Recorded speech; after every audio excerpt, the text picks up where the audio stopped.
संजय राऊत यांच्या टीकेकडे दुर्लक्ष केले पाहिजे. स्वाभिमान नावाची गोष्ट यांच्याकडे राहिलेली नाही. मुख्यमंत्र्यांना तो भाजपाची रखेल म्हणतो. संजय राऊत यांच्या नाकावर टिच्चून स्वाभिमानीने आम्ही उठाव केला होता. जे शिवसेना प्रमुखाला अपेक्षित असणारा उठाव आम्ही केला. आमच्यात असणारी ही हिंमत आहे. संजय राऊतला त्यांची जागा दाखवल्याशिवाय लोक शांत बसणार नाहीत आणि त्यांचा तोटा उभाटा गटाला होणार आहे. संजय राऊत यांच्या सर्व बाईट्स काढून बघा. दरवेळेला स्टेटमेंट बदललेली दिसतील. नरेंद्र मोदी यांना देशातच नव्हे तर जगामध्ये एक मानाचे स्थान आहे. पंतप्रधान कसा असावा तर तो नरेंद्र मोदीसारखा असावा. सरदार वल्लभभाई पटेलांनंतर एवढा सक्षम मजबूत नेता नरेंद्र मोदींच्या रूपाने देशाला पाहायला मिळाला. तर तुम्ही पुरोगामी ना हे कसं बोलू शकता? तुमची आई सुद्धा बाहेरूनच आली होती ना, तिच्याच पोटी जन्म घेतला आहे ना. आई ही सर्वश्रेष्ठ असते व तिला जर तुम्ही बाहेरचे म्हणत असाल तर ते संस्कृतीत बसत नाही. हा महिला वर्गाचा केलेला फार मोठा अपमान आहे. संजय राऊतच्या टीकेकडे करता दुर्लक्ष केले पाहिजे. या माणसाला स्वाभिमान नावाची कोणती वस्तू यांच्याकडे राहिलेली नाही. मुख्यमंत्र्याला तो भाजपची रखेल म्हणतो. आम्ही उठाव केला होता ना, तर त्यावर त्याला त्याच्या नाकावर टिचून जे मी बोलणार होतं त्यांच्या नाकावर टिचून आम्ही केलेला स्वाभिमानाने केलेला तो उठाव होता. जे शिवसेना प्रमुखांना अपेक्षित होता तसा उठाव आम्ही केला आहे. ही आमच्यात असलेली हिंमत आहे. हे काय करतायत? हे एकाही माणसाने विरोध केला. आम्ही पोस्टमार्टम करू, आम्ही असं त्याच्या डेड बॉड्या मुंबईत आल्यानंतर त्याचं पोस्टमार्टम करू असे म्हणणारे हे लोक. खरे तर हे आता मग मला तोंडात आमची जीभ घसरते.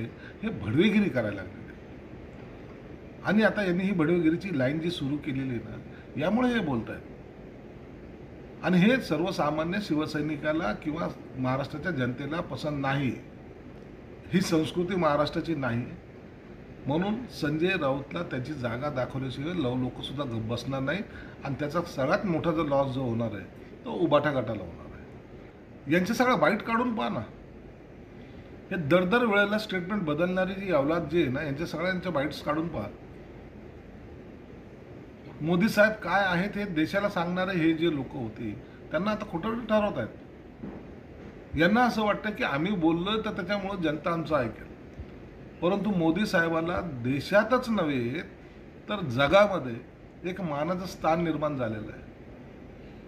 अरे पंतप्रधान कसा असावा तर तो भारत देशातला नरेंद्र मोदीसारखा असावा हे लोकांच्या मनोमन ठसले गेलेलं आहे. म्हणून एक ताटमानानं जेव्हा माझा पंतप्रधान परदेशात जरी जात असेल किंवा देशात फिरत असेल लोक त्यांच्याकडे हे आमचे खरे पंतप्रधानांचे चेहरा म्हणून पाहतात. सरदार वल्लभभाई पटेलांनंतर इतका स्ट्रॉंग नेता मला वाटतं भारतामध्ये पहिल्यांदा या देशाला पाहायला मिळाला. पुरोगामी ना तुम्ही. तुमची आई पण कधी बाहेरूनच आली होती ना, तिच्याच पोटी तुम्ही जन्म घेतलाय ना. मग माता जिला आपण आदराचं स्थान देतो, वडिलांपेक्षा आईला जे महत्वाचं स्थान देतो, तिची किंमत काय आहे मग तुमच्या नजरेत? महिलाचं स्वाभिमान म्हणता तुम्ही. मग त्या महिलाला ते तुमच्या आईला तुम्ही काय किंमत दिलेली? बाहेरची. आई ही सर्वश्रेष्ठ असते हे सर्व मान्य आहे.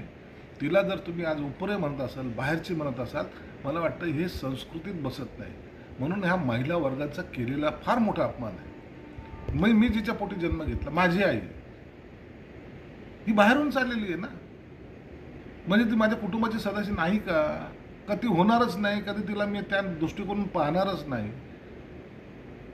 मला वाटतं शरद पवारच्या कारकिर्दीमध्ये पुन्हा राजकारणाच्या हयातीमध्ये सर्वात मोठी केलेली ही चूक आहे. आईचं स्थान, बायकोचं स्थान त्यांना आजही त्याने दरवाजाच्या बाहेर ठेवलं आहे. याचं मला वाटतं महिला वर्ग निश्चित करेल आणि याच्यावर त्यांचे जे का राग आहे, संताप आहे ते व्यक्त सुद्धा